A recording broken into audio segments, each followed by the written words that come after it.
இன்று நமது தாயார் திருச்சபை தூய்மைக்கு ஒவ்வொரு கடவுளின் திருவிழாவை கொண்டாடுகின்றது.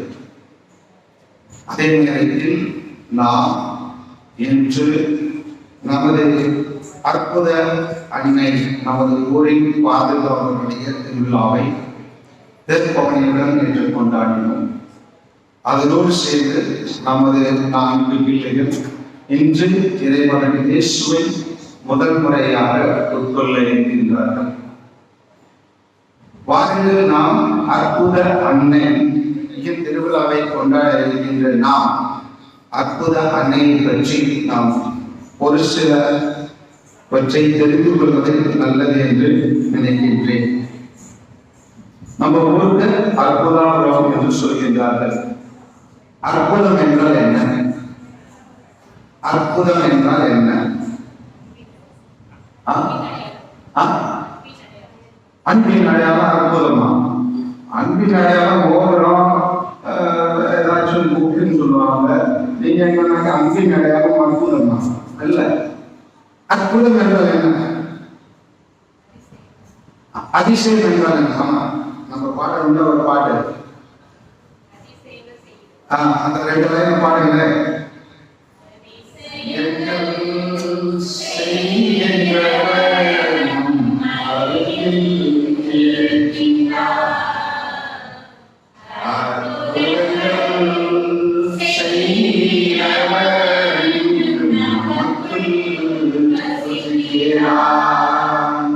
அன்பார்ந்தவர்களே, நம்ம அழகாக அந்த 2 வரிகளை பாடினோம்.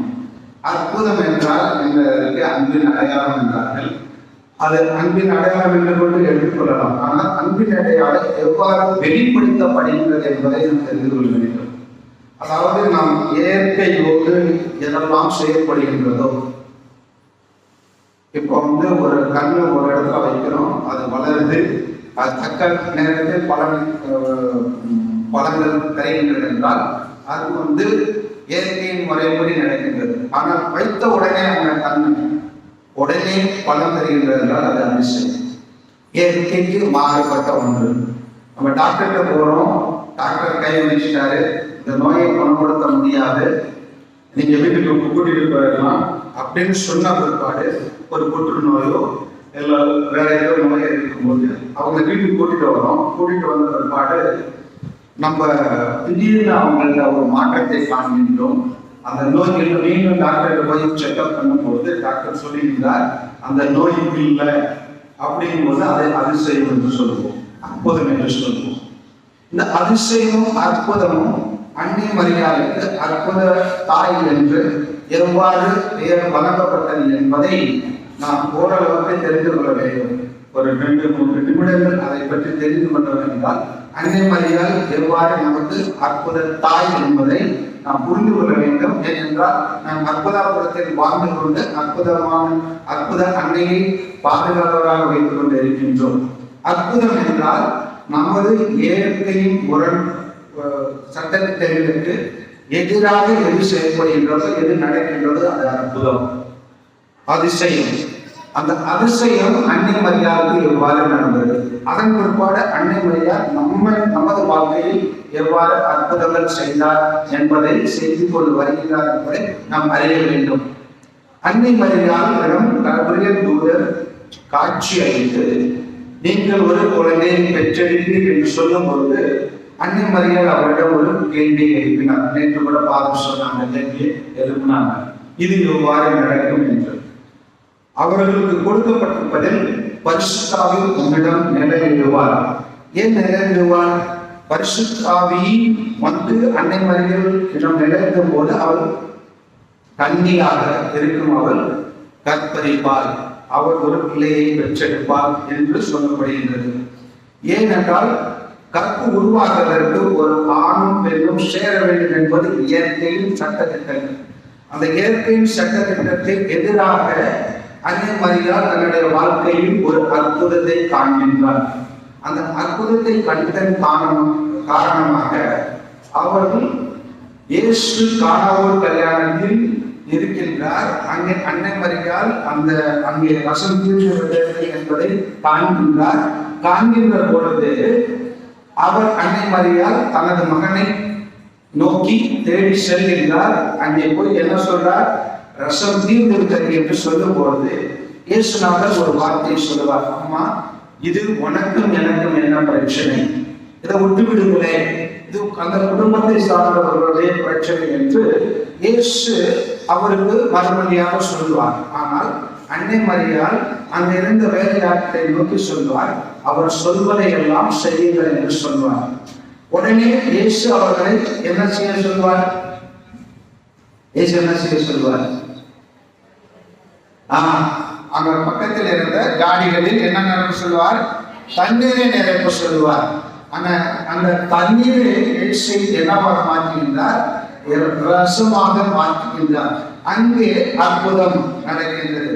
புரியுதுங்களா? அப்ப அற்புதம்னா என்ன? தண்ணியானது ரசமாக மாற்றப்படுகின்றது. அங்கே அதிசயம் நடக்கின்றது, அற்புதம் நடக்கின்றது. இயேசு இவ்வாறு அற்புதம் செய்வதற்கு அன்னை மரியாள் ஒரு தூண்டுகோலாக இருக்கின்றார்.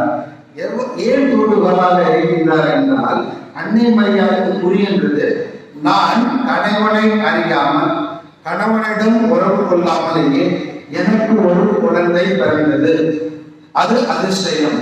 இந்த அதிசயம் கடவுள் என் வாழ்க்கையில் செய்தார் என்றால், அந்த அதிசயத்தின் மூலமாக பிறந்த இறைமகன் இயேசு அற்புதங்களை செய்வார், அதிசயங்களை செய்வார். எனவே அந்த வேலையாட்களை நோக்கி அவர் சொல்வதை எல்லாம் செய்யுங்கள் என்று சொல்கின்றார். எனவே அன்னை மரியாள் இந்த அற்புதம் நடப்பதற்கு காரணமாக மாறுகின்றார். அதே போன்றுதான் அன்னை மரியாள் அதன் பிற்பாடு அந்நாள் தொடங்கி இந்நாள் வரை பல அற்புதங்களை செய்து வருகின்றார். என்னென்ன அற்புதங்கள் செய்துள்ள ஒரு 4 இதை மட்டும் உங்களுக்கு உடனே புரிந்து கொள்வதற்காக சொல்லியிருந்தேன். ஒன்று நமக்கு வேளாண்மையில் நடக்கிற எல்லா அற்புதங்களும் தெரியும். தெரியுமா இல்லையா? எல்லாருக்கும் தெரியும். இது ஒன்று. 2வது அற்புதம், நம்ம பூண்டி மாதா கோயிலுக்கு போயிருக்கோமா இல்லையா? பூண்டி மாதா கோயிலுக்கு அப்ப லூர்து சேகர் என்ற பாதத்தை அந்த கோயிலை கட்டினதற்கு மூல காரணம் என்று நம்ம அறிவோம். அவர் அந்த கோயிலை கட்டுவதற்கு முன்பாக பழைய கோவில் கோபுரம் ஒன்று இருக்கின்றது. அந்த கோபுரம் இடிப்பதற்கு பணவில்லை என்று வேண்டுகின்றார். இதை கேட்டுட்டீங்களா? அது வேண்டும் போது அந்த கோபுரம் தானாக இடிந்து விடுகின்றது. கேட்டுட்டீங்களா இல்லையா? கேட்டிருக்கீங்க. அது 2வது அன்னை மரியாள் வழியாக நடந்த புதுமை என்று எடுத்துக் கொள்ளலாம். 3வதாக நீங்கள் நாகப்பட்டினம் போனால் மாதரசி மாதா என்ற ஒரு கோயில் இருக்கின்றது. போயிருக்கீங்களா இல்லையா? அந்த மாதரசி மாதா சிலையை சுருக்கத்தை பார்த்தோம் என்றால் கை இவ்வாறு மடங்கி இருக்க, இவ்வாறு இருக்காது, இவ்வாறு மடங்கி இருக்கும். அதனை ஏன் என்று கேட்டீர்கள், அங்கிருந்து பங்கு தந்தையும் சொல்வார்கள், அருகில் உள்ள அக்கம் பக்கம் உள்ள மக்களும் சொல்வார்கள். என்ன சொல்வார்கள் என்றால், பிரெஞ்சு நாட்டில் அந்த புரட்சி நடக்கும் பொழுது அன்னை மரியாளுடைய அந்த சுரூபத்தை எவ்வாறாவது காப்பாற்ற வேண்டும் என்று அவசரமாக ஒரு பெட்டி செய்கின்றார்கள். அந்த பெட்டி சிறியதாக ஆகிவிட்டது உயரத்தில். எனவே அன்னை மரியாள் அதை வைக்கும் பொழுது தனது கையை இவ்வாறு குறைத்துக் கொண்டதனால் அந்த பெட்டியை மூடி கடலில் போட்டு விடுகிறார்கள். அந்த சிலை சுரூபமானது நாகப்பட்டினத்தில் சேரும் பொழுது அதை எடுத்து பார்க்கும் பொழுது கையானது இவ்வாறு மடங்கி இருக்கும். ஏன்னா நாகப்பட்டினத்தில் போனீங்கன்னா மாதரசி மாதா கோயில் எங்க இருக்குன்னு கேட்டு போய் தெரிஞ்சுக்கோங்க. இது 3வது உரிமை. இவ்வாறு அதிசயங்களை சொல்கின்ற நீங்கள் என்ன கேட்கிறீர்கள்? உங்களுக்கு ஏதாச்சும் அதிசயம் இது மாதிரி அன்னை மரியாள் செய்திருக்கின்றார்கள் என்றால், எனது சிறிய வயதில் இந்த பிள்ளைகளை போல இருக்கும் பொழுது எங்க வீட்டுல 8-10 எருமை மாடுகள் இருந்தது. கோடை மாதங்களில் எப்போது காணாம போயிடும், தண்ணியை தேடி போதிடும். ஒரு வாரம் கிடைக்கவில்லை. எங்க அம்மா என்ன சொன்னாங்க, காலையில எழுந்திரிச்சு போயிட்டு பூச வச்சிருப்பாரு, பின் அறையில் தங்குவாரு. அவர்கிட்ட போய் நீங்க அவர் ஒரு மடிச்சு கொடுப்பாரு, ஒரு வாங்கிட்டு வா, மாடு கிடைச்சிடும் அப்படின்னு. நானும் போனேன், பாதத்துக்கு மாதிரி சொன்னேன். ஃபாதர் சொன்னாரு, ஒரு மாதாவுடைய படத்தை 4 மணிக்கு கையில கொடுத்து, இப்பொழுது போய் தென்புறமாக தேடுங்கள், தென் திசையில் தேடுங்கள் என்று சொன்னார். ஏன்னா தென் திசையில தண்ணி இருக்காது. அன்றைய காலநிலை இன்று எல்லாரும் போர்வெல் போட்டிருக்காங்க. எங்க ஊரு ஊர் அருகில் உள்ள ஊர். எனவே அங்கிட்டு போனா பெண்ணாரு அதை தாண்டினா காவேரி ஆஞ்சம். அப்போ அந்த திசையை நோக்கி தான் எருமமாடு எப்போது தண்ணீர் தேக்கி தான் போதும், தென் திசையை தேக்கி போகாது.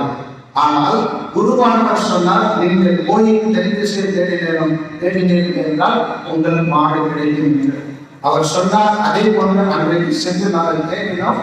புதுக்கொட்டி என்ற ஊரில் ஒரு பக்கத்தில் இருந்த ஒரு குளத்தில் மாடுகள் மீது கொண்டிருந்தது. இது எனது சிறு வயதில் அன்னை மரியாள் எங்கள் குடும்பத்தில் செய்த ஒரு புதுமையாகும். எனவே அன்னை மரியாள் பலவித புதுமைகளை நம்மிடம் செய்து கொண்டு வருகின்றார்.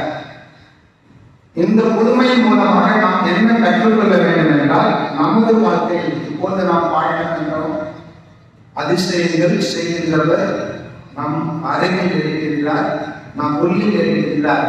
எனவே அதிசயம் செய்வதற்கு தூண்டுதலாக இருக்கின்ற அன்னை மரியாள் நம்மிடம் இருக்கின்றார். எனவே நாம் நமது வாழ்க்கையில் அற்புதங்கள் அதிசயங்கள் நடக்க வேண்டும் என்றால் நாம் அன்னை மரியாள் எவ்வாறு கபிலர் தூதரிடம் சொன்னாரோ, என்ன சொன்னார், நான் ஆண்டவரின் அடிமை, உமது வார்த்தையின்படியே எனக்கு ஆகட்டும். எனவே நாம் அன்னை மரியாள் நம்பி எவ்வாறு நம்பினாரே இறைவனை அதே போன்று நாம் நம்ப வேண்டும். அதன் பிற்பாடு அன்னை மரியாள் ஒரு வார்த்தை சொல்லுகின்றார், அவர் சொல்வதுபடி செய்யுங்கள், இயேசு சொல்வதுபடி செய்யுங்கள். நாம் எப்போது இயேசு சொல்வது போல் நடக்கின்றோமோ நமது வாழ்க்கையிலும் அற்புதங்கள் நடைபெறும். எனவே அன்பார்ந்த மக்களே, நாம் எழுந்து நிற்போம். நமது வாழ்க்கையிலையும் இறைவன் அற்புதங்கள் அன்னை மரியாளின் மூலமாக செய்வதற்கு நாம் இந்த திருப்பலியில் மன்றாடி நமது வாழ்க்கையில் அற்புதங்கள் கட்டாயமாக நடக்கும். எனவே அற்புதங்கள் நடக்க இறைவனை நோக்கி இந்த திருப்பலியில் மன்றாடுவோமாக.